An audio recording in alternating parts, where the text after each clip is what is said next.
52 साली जन्माला आलेला एक पक्ष 52 साली जनसंघ नावाने त्यांना 2026 ला पोरं भाड्याने घ्यावी लागतात।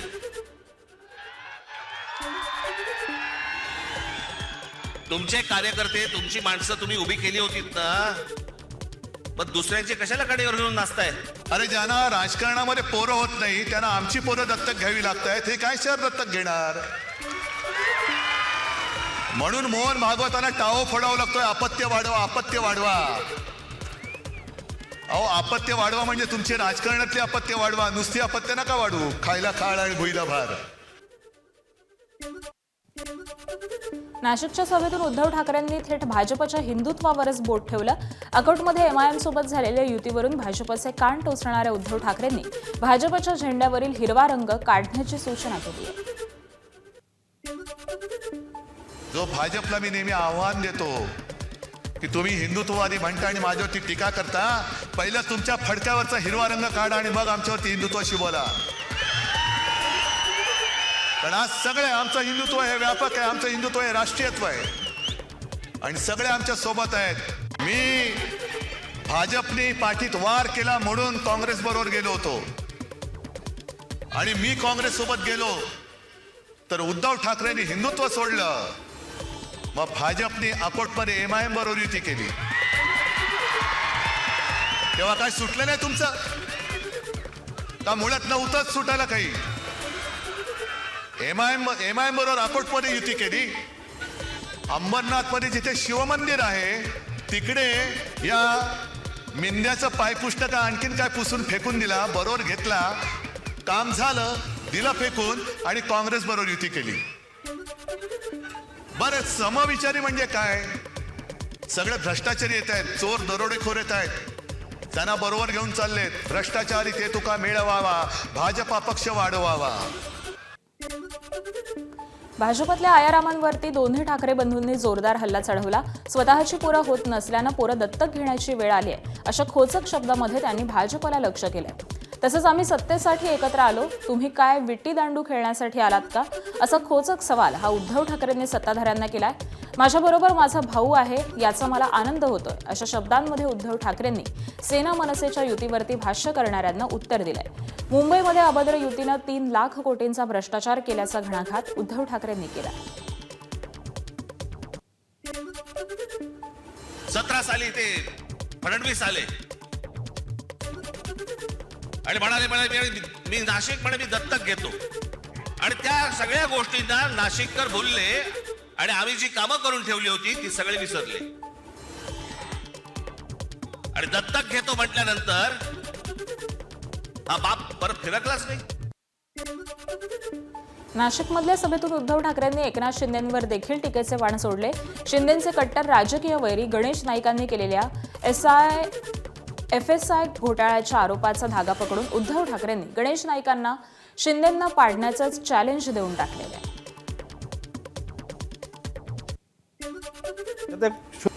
भविष्यकालामध्ये ही सगळ्या बस्त्या ह्या राहण्यालायक राहणार नाहीत, बजबजपुरी त्याच्यात निर्माण होईल। देवेंद्र फडणवीसांना मी एकदा प्रश्न विचारला होता तर त्यांनी म्हटलं की मधल्या कालामध्ये मी बनवला गणपती, यांनी बनवला मारुती, म्हणजे 1900 नंतर आता कोणी बनवला त्या शोधाचा प्रश्न आहे। पण एक मी सांगतो की ज्या पद्धतीनं हा एफएसआय वाढला आहे, इतक्या जर बांधकाम झालं तर या शहरामध्ये गाड्या सायकल नाही चालत जायला सुद्धा एकमेकाला धक्के द्यायला लागतात। गणेश नाईक पूर्वाश्रमीचे आपलेच, बघा गंमत कशी आहे। हा मिंदे कोण? पूर्वाश्रमीचा आपलाच, आता गद्दार। गणेश नाईक पहिले आपलेच, त्यांच्या दोघात लागले आता। आणि गणेश नाईक म्हणतायत त्यांचा सरळ आरोप केलाय नव्या मुंबईमध्ये एफएसआयचा घोटाळा या मिंद्याने केलाय आणि जर भाजपने परवानगी दिली तर या मिंद्याचा टांगा उलटा करतो। मग गणेश नाईकांना सांगायचं की ते टांग्यात बसता कशाला, टांग्यात टांग तरी घाला, नाही तर टांगा तरी पालटा करा। तांगड्यात तांगडं घालायचं आणि तरी सुद्धा टांग्यात बसायचं, अरे पाडा ना उलटा। म्हणजे हीच लोक सांगतायत की कशी अभद्र युती आहे, समविचारी अभद्र लोकांची समविचारी यांची युती झालेली आहे। मुंबईच्या प्राणी संग्रहालयातील पेंग्विनवरून वारंवार भाजपनं उद्धव ठाकरे आणि आदित्य ठाकरेंना टार्गेट केलं. त्याचाही उल्लेख उद्धव ठाकरेंनी नाशिकच्या सभेमध्ये करत पेंग्विनला पाहण्यासाठी गर्दी होते, पण भाजपच्या सभेकडे पैसे घेऊन देखील लोक पाठ फिरवत असल्याचा टोला त्यांनी लगावलाय. तर मुख्यमंत्री फडणवीसांनी सामनासाठी झालेल्या ठाकरे बंधूंच्या मुलाखतीवरून टीका केली आहे. मुंबईमध्ये जे एक जिजामाता उद्यान आहे, तिथे आम्ही 10 वर्षापूर्वी पेंग्विन आणले. काय टीका केली आमच्यावर, हे पेंग्विन पेंग्विन पेंग्विन. होय, पेंग्विन आम्ही आणले, पण ते पेंग्विन बघायला लोक तिकीट काढून गर्दी करतायत. आणि मी या सभेचा उल्लेख एवढ्यासाठी केला की त्यांच्या सभेला पैसे देऊन माणसं आणावी लागतायत. म्हणजे पेंग्विन एवढी किंमत सुद्धा लोकांच्या लेख्यांची नाहीये. पैसे तिकीट काढून पेंग्विन बघतायत, पण पैसे घेऊन सुद्धा लोकांच्या सभेला जात नाहीये. काय तुमची त्यांची अवस्था आहे? घरच्यांना दिलेली मुलाखत ही आपल्यापैकी अनेक लोकांनी बघितली असेल आणि काही लोकांनी ती मुलाखत सुरू झाल्यानंतर टीव्ही पण बंद केला असेल. पण तुम्ही बघा, या मुलाखतीमध्ये अनेक गमती जमती झाल्या. आपल्याला लक्षात असेल, मी कांदिवलीच्या सभेत म्हणालो होतो, शिवसेना मनसेची म्हणजेच उद्धव ठाकरेजी आणि राज ठाकरेजी यांची युती म्हणजे कन्फ्युजन आणि करप्शनची युती आहे. आम्ही मुंबईत म्हातारे झालो म्हणत मुख्यमंत्र्यांवरती निशाणा साधणाऱ्या संजय राऊतांना मुख्यमंत्र्यांनी प्रत्युत्तर दिलंय. मुंबईमध्ये म्हातारे झालात, पण एकतरी समस्या सोडवली का, असा सवाल त्यांनी उपस्थित केला. मुंबईत जन्माला म्हातारे झालो, पण आम्ही मुंबईत जन्माला म्हातारे झालो म्हणून मुंबई महाराष्ट्रात टिकली आणि तुम्ही मुंबईत राहता हे त्यांना विचारा, का राहताय? आम्ही मुंबईत संघर्ष करून म्हातारे झालो, बरं का. आमची एक आधीची पिढी स्वर्गवासी झाली, शहीद झाली, म्हणून तुम्हाला या मुंबईमध्ये बसून महाराष्ट्रावर राज्य करता येते मिस्टर फडणवीस. हे म्हणतात आम्ही मुंबईत जन्मलो म्हणून मुंबईकरांच्या समस्या आम्हाला माहिती आहे. ते जन्मून जवान झाले, आता म्हातारे होऊ लागले, तरी मुंबईची एकही समस्या आजपर्यंत त्यांनी सोडवली नाही. मुंबईबद्दल एकही काम ते दाखवू शकत नाही की या मुंबईकरांकरता त्यांनी काय केलं, या मुंबईतल्या मराठी माणसाकरता काय केलं, या मुंबईतल्या सामान्य माणसाच्या जीवनामध्ये परिवर्तन आणण्याकरता त्यांनी काय केलं. जर तुम्ही काहीच दाखवू शकत नाही, तर केवळ मुंबईमध्ये तुम्ही जन्माला आले म्हणून तुम्हाला फूल आणि हार घालायचे का? ठाकरे बंधूंच्या सभेनंतर उपमुख्यमंत्री एकनाथ शिंदे आज नाशिकमध्ये सभा घेणार आहेत. ज्या ठिकाणी ठाकरे बंधूंनी सभा घेतली त्याच मैदानावरती शिंदे देखील सभा घेणार आहेत. यावेळी राज आणि उद्धव ठाकरेंनी केलेल्या टीकेला शिंदे काय प्रत्युत्तर देतील हे पाहणं महत्त्वाचं असेल. दरम्यान त्याआधी एकनाथ शिंदे कोल्हापुरातील शिवसेना उमेदवारांसाठी रोड शोच्या माध्यमातून प्रचार करणार आहेत. पुणे महानगरपालिका निवडणुकीसाठी शरद पवार आणि अजित पवारांच्या राष्ट्रवादीनं युती केली आहे. आता दोन्ही पक्षाकडून आज पुणे महापालिकेसाठी संयुक्त जाहीरनामा प्रकाशित केला जाणार आहे. उपमुख्यमंत्री अजित पवार, सुप्रिया सुळे, खासदार सुनेत्रा पवार, अमोल कोल्हे यांच्या उपस्थितीमध्ये संयुक्त जाहीरनामा प्रकाशित होणार आहे. तर या जाहीरनाम्यातून पुणेकरांसाठी काय नव्या घोषणा केल्या जातात हे पाहणं महत्त्वाचं असेल. कोल्हापुरात महायुतीचा जाहीरनामा प्रसिद्ध करण्यात आला. चंद्रकांत पाटील, प्रकाश आंबेडकर, हसन मुश्रीफ, धनंजय महाडिक यांच्या उपस्थितीमध्ये या जाहीरनाम्याचं प्रकाशन करण्यात आलं.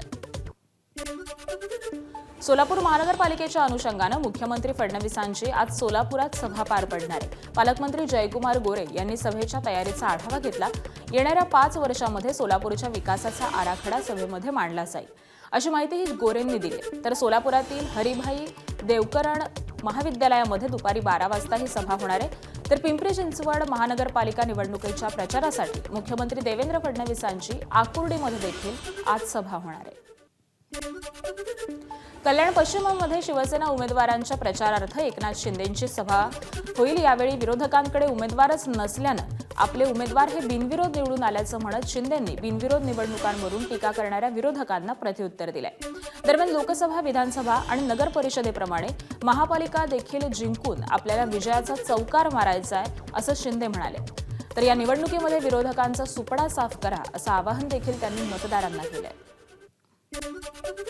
सांगलीच्या मिरज कुपवाड क्षेत्रामध्ये खासदार विशाल पाटील आणि आमदार विश्वजित कदम यांनी पदयात्रा काढली.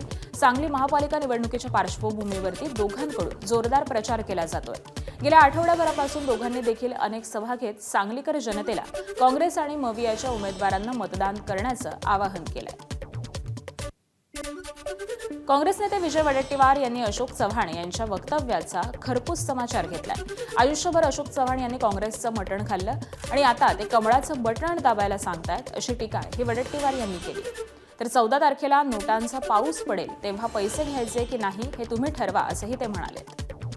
अंबरनाथमध्ये श्रीकांत शिंदेंनी रवींद्र चव्हाणांना धक्का दिलाय. राष्ट्रवादी सोबत घेऊन शिवसेना सत्ता स्थापन करणार आहे. याआधी भाजपनं अंबरनाथमध्ये सत्ता स्थापनेचा दावा केला होता, पण राष्ट्रवादीच्या 4 नगरसेवकांनी शिवसेनेला पाठिंबा दिला. अंबरनाथ नगरपालिकेमध्ये निवडून आलेले शिंदेंच्या शिवसेनेचे 27 आणि राष्ट्रवादीचे 4 असा 31 नगरसेवकांचा गट मिळून सत्ता स्थापन करणार आहे. दरम्यान या पार्श्वभूमीवरती ठाण्यातील आनंद आश्रमामध्ये शिवसेना आणि राष्ट्रवादीनं सेलिब्रेशन केलं. तर या स्थानिक समीकरणांचा महायुतीवरती काहीही परिणाम होणार नाही अशी प्रतिक्रिया ही मंत्री चंद्रशेखर बावनकुळेंनी दिली. शिवसेनेची सत्ता गेले 25 वर्ष अंबरनाथ नगरपालिकेवर आहे. अंबरनाथच्या जनतेने नेहमीच शिवसेनेच्या बाजूने कौल दिलेला आहे, परंतु नगराध्यक्ष यावेळेला दुर्दैवाने होऊ शकला नाही. मेजॉरिटी असतानाही अनैसर्गिक युती करून नैसर्गिक युतीला बाजूला ठेवून जो प्रयत्न झाला तो प्रयत्न एकनाथजी शिंदे साहेब यांच्या नेतृत्वाखाली हाणून पाडला. जहाँ शिंदे साहब है वहाँ सत्ता नामुमकिन है, ऐसा कभी हुआ नहीं है. अंबरनाथमध्ये श्रीकांत शिंदेंनी राष्ट्रवादीचे नगरसेवक घेऊन सत्ता स्थापनेचा दावा केला आहे. तिथं आपली काँग्रेसचे जे नगरसेवक होते त्यांना भाजपमध्ये घेऊन रवींद्र चव्हाणांनी दावा केला होता. मात्र त्यांना तिथे जे स्थानिक राजकारण आहे त्या ठिकाणी महायुतीवर काही परिणाम होणार नाही. स्थानिक राजकारणामध्ये काही समीकरण चालतील, पण त्या समीकरणाचा महाराष्ट्राच्या महायुतीशी काही संबंध नाही. पुण्यातील राष्ट्रवादी काँग्रेसचे बाणेर भागातील उमेदवार अमोल बालवडकर यांच्या कार्यकर्त्यांना पैसे वाटप करताना रंगेहात पकडण्यात आले. ऋषिकेश बालवडकर या कार्यकर्त्याच्या विरोधामध्ये पोलिसांनी गुन्हा दाखल केलाय. ऋषिकेश बालवडकरच्या बाणेरमधील गॅरेजमध्ये हे पैशांचं वाटप होत होतं. पोलिसांना त्या ठिकाणी 10,000 रुपये सापडलेले असून ऋषिकेश बालवडकराच्या घराची झडती घेतलेली असता 1.5 लाख रुपयांची रोकड पोलिसांना सापडली. बाणेर पोलीस ठाण्यामध्ये या प्रकरणी गुन्हा नोंद करण्यात आला. पुण्यातील राष्ट्रवादी काँग्रेसचे बाणेर भागातील उमेदवार अमोल बालवडकर यांच्या कार्यकर्त्यांना पैसे वाटप करताना रंगेहात पकडण्यात आलाय. ऋषिकेश बालवडकर या कार्यकर्त्याच्या विरोधात पोलिसांनी गुन्हा दाखल केलाय. ऋषिकेश बालवडकरच्या बाणेरमधील गॅरेजमध्ये हे पैशांचं वाटप होत होतं. पोलिसांना त्या ठिकाणी 10,000 रुपये सापडलेले असून ऋषिकेश बालवडकरच्या घराची झडती घेतलेली असता 1.5 लाख रुपयांची रोकड पोलिसांना सापडलेली आहे. तर बाणेर पोलीस ठाण्यामध्ये या प्रकरणी गुन्हा नोंद करण्यात आलाय. तर उमेदवार अमोल बालवडकर यांचा गुंड निलेश घाळवळ सोबतचा एक पार्टीतला व्हिडिओ देखील व्हायरल झालाय. दरम्यान हा व्हिडिओ बनावट असून बदनामी करण्यासाठी कट कारस्थान रचल्याचा आरोप अमोल बालवडकर यांनी केलाय. माझ्यावरती आता कुठल्या नेत्याने अजून अधिकृत आरोप केले नाही. मी आता कोणाचं नाव घेत नाही. जर कोणी माझं या विषयाशी नाव घेतलं तर मग मी नाव घेईन. माझ्याकडे अनेक पुरावे आहेत. मी काय आत्ता बोलणार नाही, कारण मला पण शेवटी महायुतीचं सरकार आहे आणि आत्ताच ठरलं की बाबा कोणी कोणाच्या बाबतीत काय बोलायचं नाही. पण जर असे माझ्यावरती जर आरोप चुकीचे होत असेल, चुकीचे व्हिडिओ दाखवून माझी प्रतिमा, आता काय निकाल लागलेला आहे माझ्या प्रभागातला, आता पायाखालची वाळू सरकलेली आहे. मग अमोल बालवडकरला कसं बदनाम करायचं? तरी अशा प्रकारचे बदनाम करून आणि अशा व्हिडिओने काय मला फरक पडणार आहे? जर यांनाच काय फरक नाही पडला तरीसुद्धा हे मंत्रिपद घेऊन बसलेत, निवडणुकीला मदत घेऊन, तर माझ्यासारख्या सर्वसामान्य कार्यकर्त्याला काय फरक पडणार आहे? ठाण्याच्या माजी महापौर आणि शिंदेंच्या शिवसेनेच्या मीनाक्षी शिंदेंची एक कथित ऑडिओ क्लिप व्हायरल होतीये. या व्हायरल क्लिपमध्ये मीनाक्षी शिंदेंनी आगरी समाजाविषयी आक्षेपार्ह वक्तव्य आणि कार्यकर्त्याला शिवीगाळ करून धमकावल्याचं समोर येत आहे. दरम्यान या ऑडिओ क्लिपची एबीपी माझा पुष्टी करत नाही. तर या व्हायरल ऑडिओ क्लिप संदर्भामध्ये मीनाक्षी शिंदेंना विचारणा केली असता या क्लिपशी आपला काहीही संबंध नसून ही क्लिप मॉर्फ आहे. विरोधकांना पराभव दिसत असल्यामुळे आपल्या विरोधामध्ये षडयंत्र रचत असल्याचा आरोप मीनाक्षी शिंदेंनी केला. मला तर अद्याप त्याची काही माहिती नाही आणि कधी काय माझं संभाषण झालं हे पण मला लक्षात नाही. पण आता मला दुसऱ्यांकडनं कळलं, जे माझे मित्रपरिवारातले आहेत त्यांनी मला सांगितले की जातीय राजकारण करण्यासाठी अशा प्रकारे काहीतरी त्या व्हिडिओमध्ये जातीचा उल्लेख करून काहीतरी शब्द मॉर्फ केलेले आहेत आणि ते टाकले गेलेले आहेत. किंवा जातीय राजकारण करून हे लोक, आता मला कळते की त्यांच्या पायाखालची वाळू सरकते, कुठेतरी त्यांना पराभव दिसतोय, त्यामुळे अशा प्रकारचे व्हिडिओ क्लिप करून ते व्हायरल करतायत. दरम्यान या कथित व्हायरल ऑडिओ क्लिपवरून आगरी कोळी समाजाचे अध्यक्ष आणि खासदार बाळामामा म्हात्रे आक्रमक झालेत. आगरी कोळी समाजाच्या कार्यकर्त्यांना घेऊन कापूर बावडी पोलीस ठाण्यामध्ये जात त्यांनी तक्रार दिली आहे.